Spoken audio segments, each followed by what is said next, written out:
Kiriman daripada pendengar, ini dia Kak Nurin. Kak Nurin kata, Assalamualaikum KC. Wah, menyayat hati betul. Kisah ni Absa tadi mengajar kita supaya berfikir positif setiap kali bala ataupun masalah menimpa. Sebabnya setiap masalah pasti ada jalan penyelesaian, dan setiap masalah yang kita alami pasti ada hikmahnya. Saya selalu dengar orang cakap, kalau kita dilanda masalah ada hikmah. Tapi saya mungkin belum pernah ada contoh yang baik. Kisah ini adalah satu yang baik. Masalah jaga cucu, tapi rezeki yang beliau dapat. Itu dia. Terima kasih dari Kak Nurin. Yang ini dari Hafiz kata, Assalamualaikum KC. Kisah dua yang pertama malam ini memang cukup baik. Satu pengajaran pada semua, khususnya kisah ni Absa awal tadi. Dan ingatlah kalau kita ni anak-anak masih bertugas, jangan lupa untuk terus kirimkan duit pada ibu bapa kita.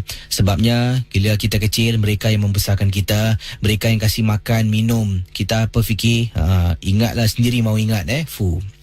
Kata Hafiz. Baik. Yang ini kiriman daripada pendengar kita yang bernama siapa ni? Janat. Katanya Nur Janat. Assalamualaikum KC. Waalaikumsalam warahmatullahi taala wabarakatuh. Nama saya Nur Janat. Saya ingin berkongsi peristiwa. Ini pengalaman yang saya alami pada waktu itu. Saya sebenarnya pulang ke rumah agak lewat lah selepas saya habis tugas.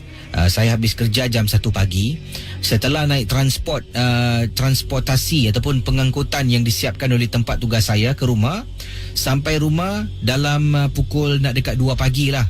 Jadi bila sampai rumah nak jam 2 pagi itu, selalunya saya akan mempunyai rasa takut. Kadang-kala ni bila perasaan takut mula menguasai perasaan saya akan minta tolonglah pemandu tersebut untuk temankan saya naik atas. Tapi tengoklah KC, kadang-kala dapat pemandu yang tak boleh sikit lebih kurang, susah sikit, nanti saya yang kena marah, akhirnya saya juga kena naik atas sorang-sorang. Company yang saya bertugas ni ada menempa satu pengangkutan, dan pemandunya akan bergili-gili lah, bertukar pada 3 orang, pemandu A, B dan C. Kalau dapat pemandu A dengan B, okey. Kalau saya takut minta tolong teman, dia akan hantar saya sampai depan lift, saya naik atas baru dia jalan. Kalau kena pemandu yang C ni, masalah sedikit, sebabnya dia ni grumpy dan suka membibil. Jadi pada hari tersebut, saya sebenarnya baru saja dapat telefon panggilan, iaitu ibu kepada kawan saya ni meninggal dunia. Jadi dipendekkan cerita, saya nak pergi melawat tetapi sedang bertugas. Esok saja saya akan datang lah. Saya pun balik ke rumah. Dalam perjalanan ni saya rasa tak sedap hati sangat-sangat tau. Macam sesuatu akan berlaku pada saya. Akhirnya bila sampai di kawasan rumah saya, pemandu yang memandu ni pemandu C yang tak boleh sikit lebih kurang. Saya nak minta dia teman, takut kena marah. Nak minta teman, takut kena marah. Tak apalah, tanyalah. Saya tanya, bang, minta maaf bang, boleh hantar saya dekat lift tak bang? Saya takut lah bang. Sama juga jawapan dia beri, engkau ni penakut sangat lah, tak ada apa-apa lah, sudahlah, pergi je lah. Itu saja yang dia kata.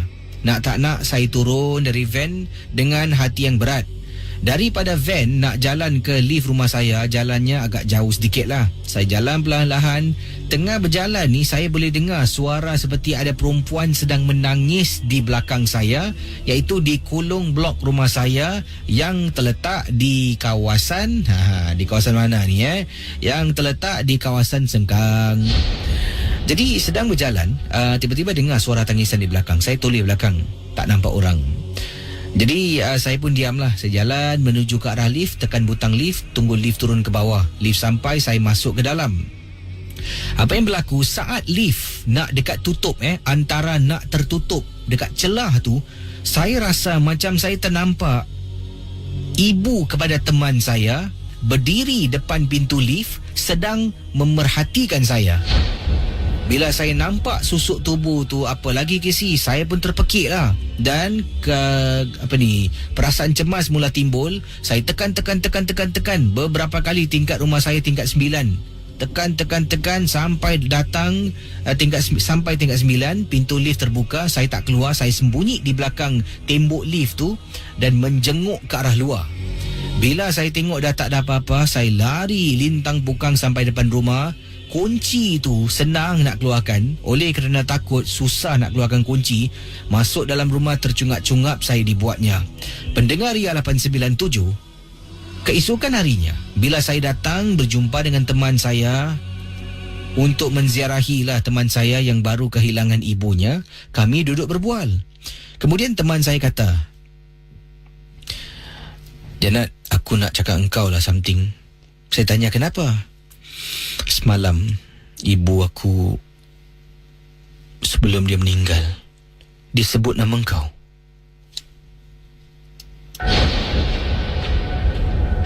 Saya terkejut tau.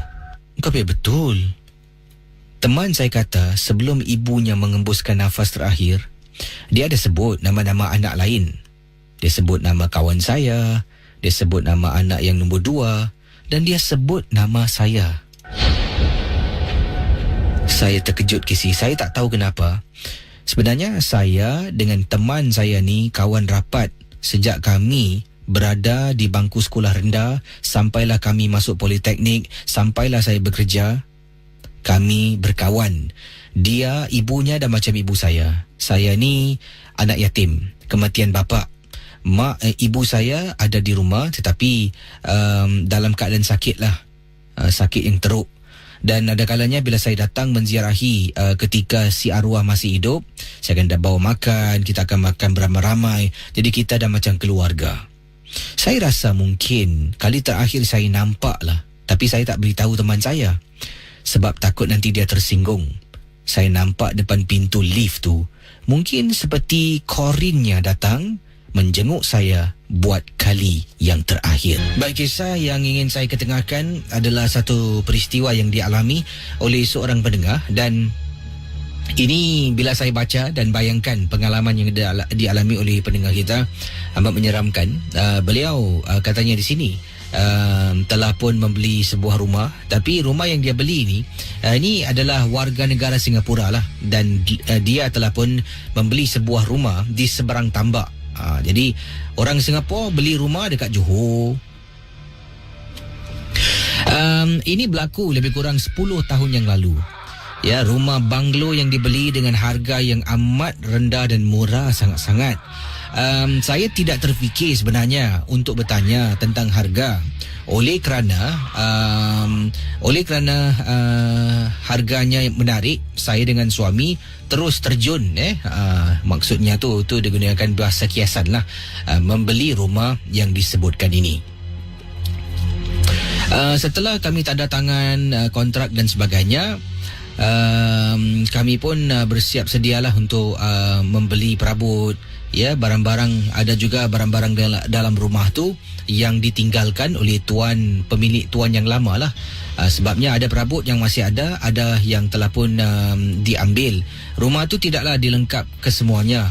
Dan dipendekkan cerita, apabila saya ni sebenarnya mengajak kakak saya dan juga anak-anaknya lah untuk bercuti di rumah baru saya di seberang tambak, perkara ini berlaku. Waktu itu kami seramai lebih kurang 9 orang dalam rumah. Saya, suami dan seorang anak saya, dan yang lainnya merupakan kakak saya, suami, anak-anak dan pembantu rumahnya. Sedang kami duduk menonton, pembantu rumah kata kepalanya pening. Dia nak tidur awal. Jadi kakak saya pun biarkanlah pembantunya naik ke atas untuk tidur, sebabnya esok kami nak ke tempat lain lah. Jadi naik atas, lat beberapa saat pembantu terpekik lari turun bawah. Kami semua pusing dan tengok keadaan pembantu yang dalam keadaan histeria. Kakak saya tanya kepada pembantu, namanya Wiwik, tanya, "Wiwik, kenapa dengan kamu, Wiwik?" Dan Wiwik hanya boleh menangis dan tak boleh bercakap dalam keadaan menggigil ketakutan. Kemudian selepas dia dah tenangkan diri, kita tanya lagi. Dia kata dalam bilik dalam bilik Ati itu saya lah, Casey, nama yang digunakan oleh kakak saya. Dalam bilik Ati saya nampak ada perempuan tergantung. Bila saya dengar, saya terkejut. Saya tanya lagi, apa kamu cakap? Dalam bilik hati saya ternampak ada perempuan tergantung. Casey, semua senyap. Termasuk anak saya, termasuk anak-anak saudara saya, suami saya dan juga suami kepada kakak saya naik ke atas dan periksa. Mereka turun bawah, mereka cakap tak ada apa-apalah. Dan tiba-tiba malam yang ceria tu menjadi muram, menjadi sedih, menjadi takut setelah Wiwik turun bawah dan mengatakan sedemikian. Kami mulanya tidak percaya, tapi Wiwik mati-mati tak nak naik atas. Setelah lewat malam tu, semua dah mengantuk, masing-masing masuk ke bilik masing-masing. Saya masih tertanya-tanya dengan suami, bang, apa Wiwik cakap tu betul ke? Tak ada apa-apa lah, mana ada apa-apa, bilik kita ni okey je. Jadi sampailah bila suami dah terlelap, suami dah masuk alam tidur, saya ni masih belum dapat lelapkan mata. Casey memikirkan tentang apa yang dikatakan oleh pembantu rumah kakak saya. Tiba-tiba Casey, saya ni tak sedap hati, saya bangun. Kemudian saya pergi ke bilik kakak saya, di mana kakak saya pun belum lagi tidur, sedang duduk berbual dengan suaminya. Saya masuk dalam bilik, saya tanya, Kak, Wiwik cakap tadi betul ke? Dahlah, Wiwik tak pernah cakap macam tu. Mungkin agaknya dia ternampak benda lain tak? Saya tak sedar hatilah, Kak. Casey, bila saya sedang duduk dalam bilik kakak saya ni, dari mana saya duduk, saya boleh nampak bilik saya tau, Casey. Jadi, saya nampak kakak saya, abang ipar saya, belakang mereka pintu bilik. Dari pintu bilik boleh nampak pintu bilik saya dan bilik saya, suami sedang tidur. Tiba-tiba saya nampak ada benda ni hayun kiri kanan. Casey, saya nampak perempuan, Casey, tergantung betul-betul atas katil yang saya dengan suami sedang tidur awal tadi. Kak. Jadi kakak saya tanya, Hati, kenapa dengan kau? Saya tunjuk belakang. Kakak saya toleh, suaminya toleh, tak nampak apa-apa. Kemudian saya tengok lagi, dah hilang, Casey. Dan bila masuk dalam bilik tu, kita periksa, betul-betul dekat atas katil ada satu macam paku dan hook. Mula-mula bila kami sampai, kami ingatkan itu paku yang cangkuk tu tempat buai budak-budak. Mungkin agaknya itu tempat sesuatu yang menakutkan pernah berlaku. Malam tu suami saya dikejutkan. Malah abang ipar saya tolong tarik dan cabut cangkuk di atas dinding dalam bilik saya dengan suami. Tapi tidak berjaya. Oleh kerana dah malam, takut nanti bising sangat, terpaksa tunggu pagi. Jadi suami pun tak nak tidur dalam bilik tu. Suami tutup pintu bilik. Kami tidur di satu lagi bilik yang lain di tingkat yang sama. Malam tengah tidur, Casey, dengar bilik kami sebelah, macam orang tengah bertukang. Bunyi bising sangat, bunyi ketuk beberapa kali. Setelah pagi, suami dengan abang ipar cuba, akhirnya cangkuk tersebut terlepas daripada siling bilik kami. Saya tak berani nak tanya jiran-jiran sebelah tentang sejarah rumah tu, sebab takut berita-berita buruk yang bakal saya dengar. Saya cuma letakkan memori hitam ni ke belakang dan tidak ingin sama sekali mengingatkan apa yang berlaku.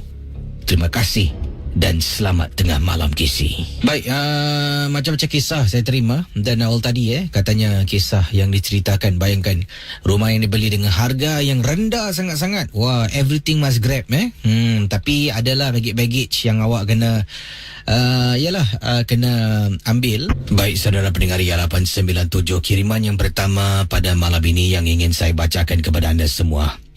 Berikut ini adalah satu pengalaman yang dialami oleh seorang nenek yang katanya telah pun menjaga cucu untuk sekian waktu apabila ibu dan ayah pada budak ini telah pun diberkas dan kini berada dalam penjara. Waktu itu berada dalam penjara. Dan cucu yang seorang nenek jaga ni hanya berusia 5 tahun. Begitu sedih lah ibu dan ayah meringkuk dalam penjara atas kesalahan-kesalahan.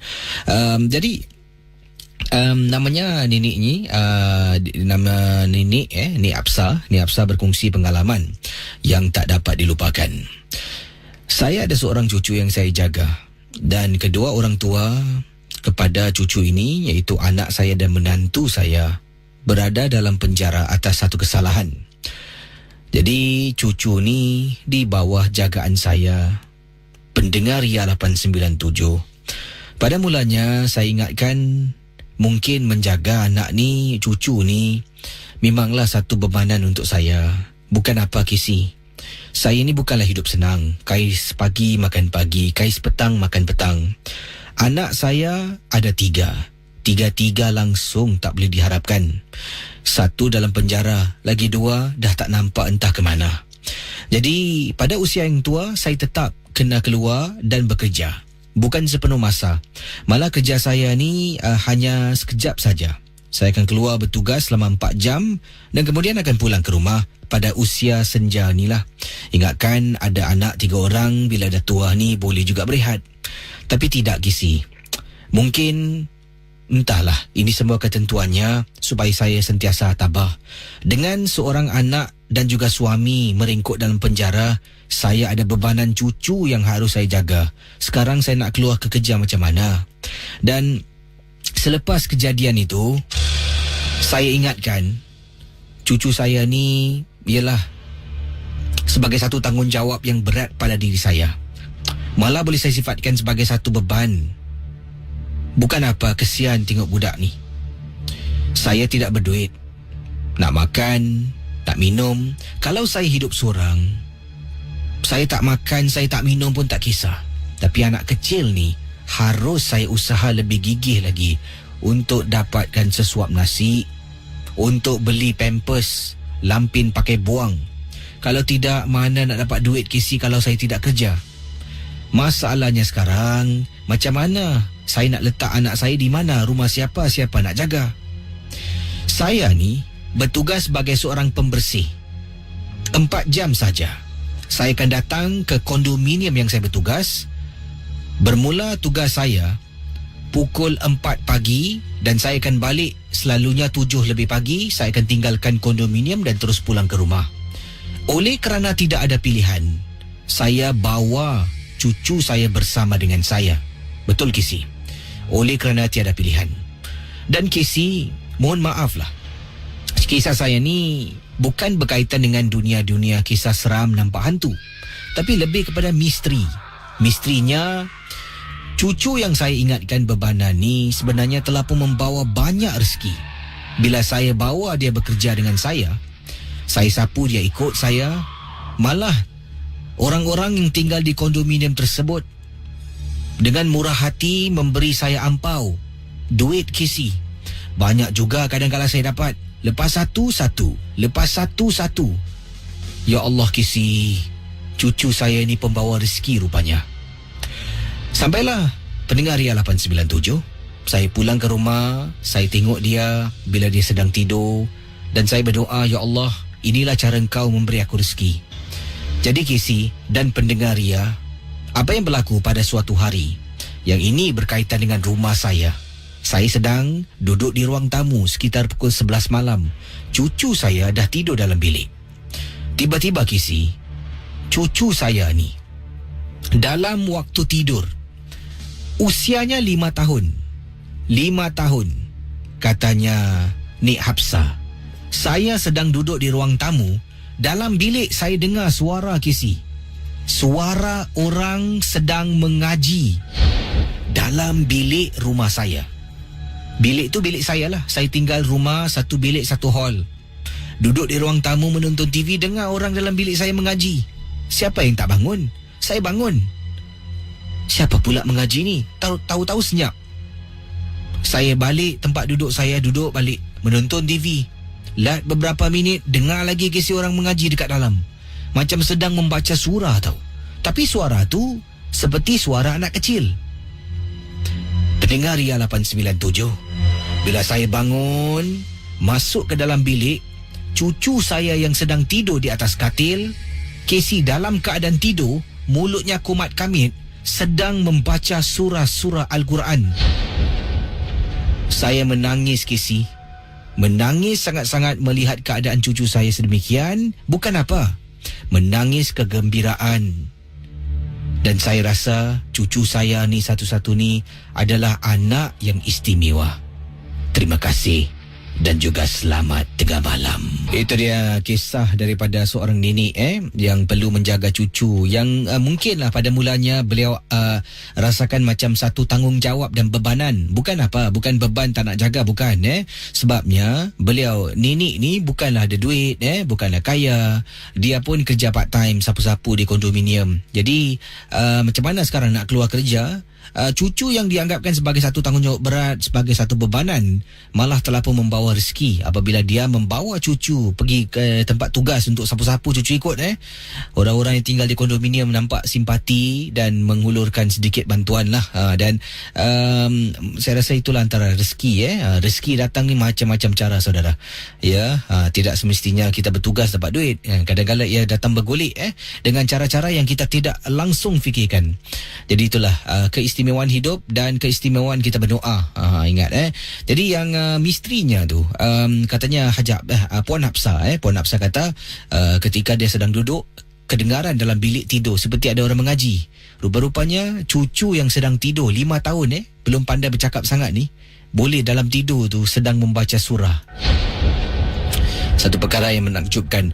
Baik, kita kembali dengan kisah selanjutnya. Okey, terima kasih bagi anda yang sedang bersama dengan saya, Casey, dalam rancangan Misteri Jam 12. Yang ini kisah yang ingin saya bacakan. Saya suka dengan pengirim-pengirim di luar Singapura. Sebabnya sedikit sebanyak pengalaman yang dikongsi sama berbezalah daripada apa yang selalu kita dengar. Ini kisah dikirimkan oleh pendengar kita. Katanya ini berlaku di Jepun.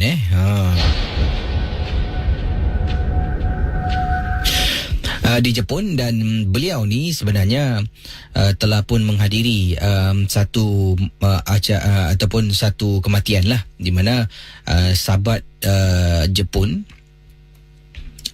tempat beliau bertugas ni, kawan rapatnya, ibunya telah pun meninggal dunia. Jadi kata Rahman, bila saya sampai di rumah mangsa ni, biasalah ada upacara kematian, dan ada yang nangis, ada juga yang sedang duduk bersedih dalam keadaan itulah. Jadi saya pun masuk. Biasalah kita kalau sampai ke tempat orang ni, kita tak tahu adat dan budaya orang. Saya hanya setakat berdiri di tepi saja. Iaitu di dalam rumah tu ada satu ruang ni, dekat tepi saya berdiri, dan kemudian masuk seorang lelaki ni. Saya senyum dan dia pun senyum balik lah. Kemudian dia terus masuk untuk menziarahi yang matilah. Saya masih belum dibenarkan masuk sebabnya ahli keluarga yang rapat dan terdekat dahulu harus diberi penghormatan kepada yang mati. Jadi saya pun tunggu dekat tepi. Sambil tunggu, masuk lagi seorang wanita tua ni lah. Dan kemudian dia berdiri depan pintu. Saya tengok dia, saya senyum. Dia tengok saya, dia tak senyum balik ke si, dan terus berjalan menuju ke arah bilik tersebut. Apa yang membuat saya terperanjat sebenarnya, saya ni tak pernah nampak dan jumpa teman ibu saya. Akhirnya bila saya ni beralih lah dari ruang di tepi, saya duduk di ruang tamu setelah saya diarahkan untuk duduk di sana. Saya pun duduklah, dan tengah duduk ni di ruang tamunya ada satu portrait keluarga yang besar. Jadi dalam portrait tu ternampak kawan saya bersama dengan adik-beradiknya, bersama dengan bapa dan ibunya.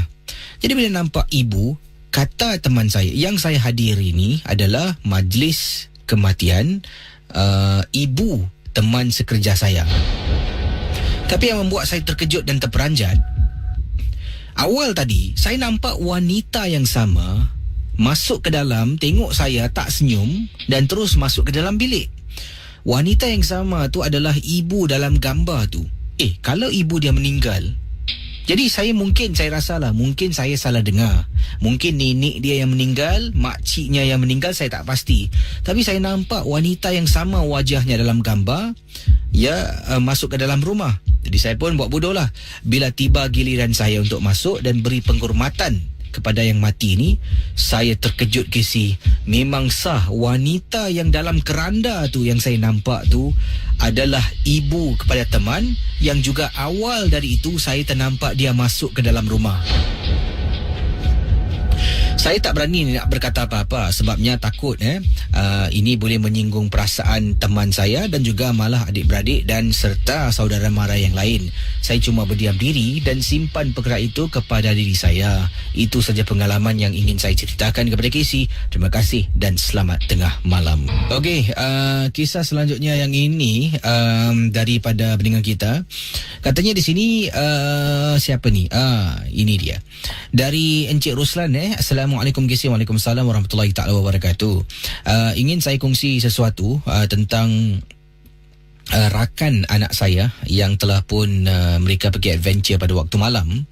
Dipendekkan cerita, budak ni terlampau macho sangat, sampaikan bila kawan-kawannya menegur ketika dia sedang mencabar sebatang pohon di salah sebuah kawasan berdekatan dengan Changi Hospital lama tu. Dia konon-konon nak tunjuk yang dia ni terror. Apa yang berlaku, sekumpulan anak-anak ni lah, termasuk anak saya, pada waktu malam telah pun melakukan satu adventure night walk. Dan seorang teman mengatakan yang si Mak Rip ni, Mak Rip mengatakan yang dia berani cabar pokok ni. Jadi pada malam tu mereka beramai-ramai sedang berjalan night walk dan yang lain menegur lah, jangan buat macam tu. Jadi si Dini pun katakan tak apa-apa lah, korang ni percaya benda-benda tahyul dan kalut. Apa yang berlaku, si budak ni pergi ke depan di hadapan pokok ni dan kemudian dia berdiri dan dia maki hamun. Mohon maaf lah, saya tak dapat katakan apa yang dia mencarut, tapi mengikut apa yang anak saya ceritakan, budak ni maki hamun Casey. Jadi setelah dia maki hamun semua, yang lain semua jadi marah dan ada juga jadi takut. Mereka terpaksa batalkan untuk naik ke atas, malah mereka turun dan tinggalkan kawasan itu. Budak ni dimarah oleh teman-temannya, tapi dia macam tak indah. Dia kata, kalau betul ada hantu, aku dah mati dah sekarang, kena cekik.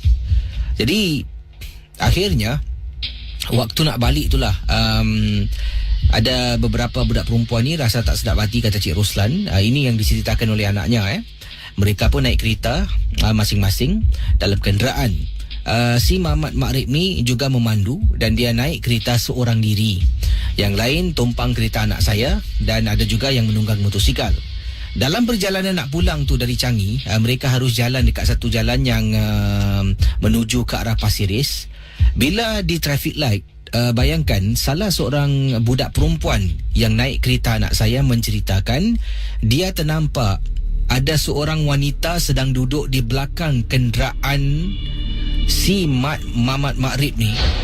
Dan dia rasa takut sangat-sangat sebabnya si budak ni memang memandu seorang diri. Jadi bila dah berlalu pergi, Casey nak tahu, tiba-tiba setengah jam kemudian anak saya ni dapat panggilan. Waktu tu dia dah sampai rumah lah, sebabnya dia tinggal, kami tinggal di Pasiris. Anak saya pun balik, dah sampai rumah. Saya tak tahu sebenarnya anak saya ni pergi adventure. Saya tahu dia keluar dengan kawan-kawannya sajalah.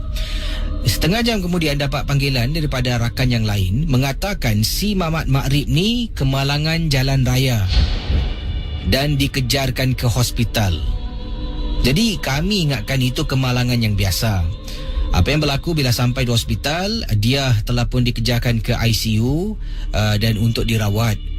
Setelah dia pulih lah, lebih kurang dalam 2 minggu lebih, ya, dia dimasukkan ke ward yang biasa. Kakinya tu dah dicucuk dengan besi. Kami duduk berbual, tanya sebenarnya apa yang berlaku. Dia ceritakan bila dia sedang memandu, dia tengok dekat cermin ada perempuan duduk di belakang. Dia toleh, dari situlah bila dia toleh depan ada lori. Dia melanggar belakang lori yang dia tak lihat. Apabila dalam keadaan ketakutan, dia tertekan accelerator dan kereta tu berdesut melanggar belakang lori menyebabkan kemalangan jalan raya. Setelah kejadian itu, anak saya ceritakan sebenarnya apa yang berlaku. Sebelum perkara itu berlaku, budak ni telah pun mencabar pokok. Saya dengar pun naik panas telinga saya ni. Tolonglah, kalau boleh jangan action. Terima kasih. Wah, itu dia action kan. Nampak? Bukanlah kita nak cakap padan muka, bukan tak ada, saya takkan cakap macam tu.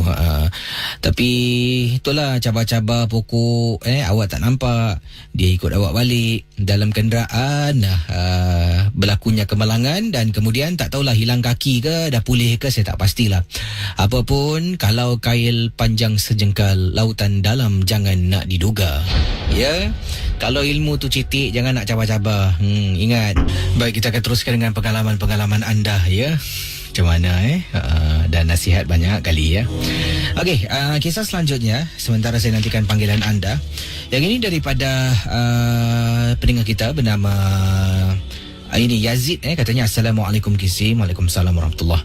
Nama saya Yazid dan saya sebenarnya adalah antara mereka yang tidak percaya dengan benda-benda halus. Ya, kita boleh kena ganggu dan boleh nampak. Dan sampailah terkena pada isteri saya, barulah saya percaya sangat-sangat. Memang saya tahu benda ni wujud, tapi tahu boleh nampak, boleh kena ganggu, saya tidak pastilah. Kadang-kadang saya rasakan itu hanya mainan minda kita. Bila kita fikirkan sangat, kita sendiri yang akan takut. Ini pemikiran saya sebelum isteri saya terkena gangguan. Jadi bayangkan pendengar Ria 897, katanya Yazid, isteri saya waktu tu hamil anak kami yang pertama. Saya dengan isteri sedang duduk dekat ruang tamu, sedang menonton TV.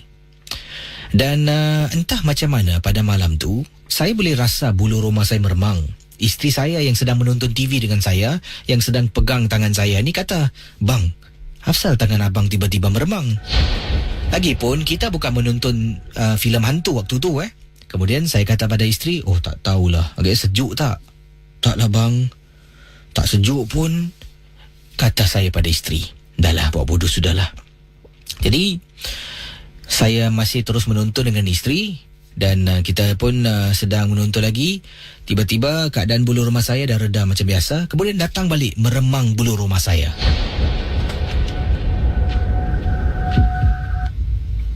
"Bang, bulu roma abang meremang lah bang." Isteri angkat tangan kiri, tangan kanan. Isteri tengok tengkuk. "Bang." Lat. Beberapa minit setelah kali kedua isteri saya menegur, bulu roma saya meremang. Isteri saya nampak, Kisi. Saya tak nampak. Depan pintu rumah berdiri seorang lelaki tua berpakaian serba hitam. Sedang berdiri sambil tengok isteri saya. Bila isteri nampak, isteri tegur saya lah. "Bang, pakcik ni nak apa ni bang?" "Pakcik apa?" "Depan pintu kita ada pakcik. Dia nak apa ni?" Saya tengok tak ada orang, Kisi. Isteri saya nampak depan pintu rumah susuk tubuh seorang pakcik. Saya pusing. "Awak nampak apa ni?" "Saya tak nampak apa-apa tau." Abang jangan main-main lah." Suara nada isteri saya menjadi takut. Saya bangun. Dahlah. Suruh isteri duduk. Saya bangun. Semakin saya dekat dengan pintu rumah, semakin meremang bulu roma saya. Astagfirullahalazim. Saya pegang pintu rumah nak tutup ni, saya dengar, "Assalamualaikum."